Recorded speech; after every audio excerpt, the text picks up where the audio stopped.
Chinese economy and other countries' economy, but China is playing an important role in the worldwide manufacturing chain.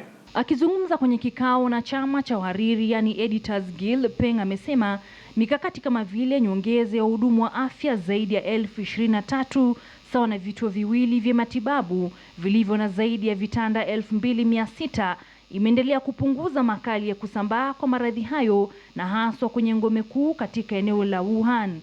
Takwimu za hivi punde kutoka tume ya afya nchini Uchina zinaonyesha kwamba zaidi ya watu 1,300 wamefariki watu na maradhi hayo, huku takriban watu 60,000 wakiambukizwa kwenye mataifa 28.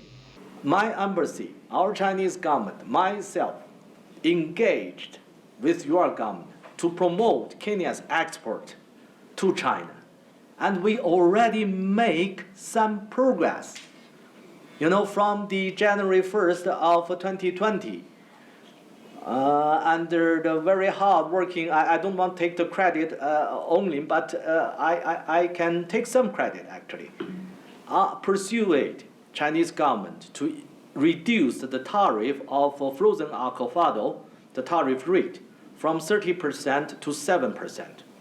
And I myself even ask all Chinese companies operating in Kenya must import some frozen avocado from Kenya, and they promise they will do it.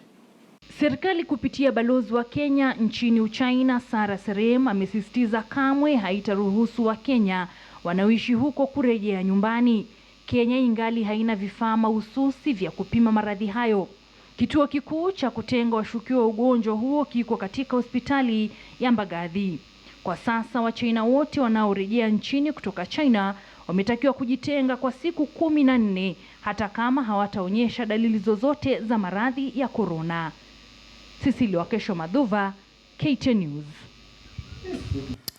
Na habari za afya kwenye makala ya Sauti ya Amerika zinasema kwamba upo ugonjwa mwingine ambao unaonyesha dalili za pumu au asma, japo si asma.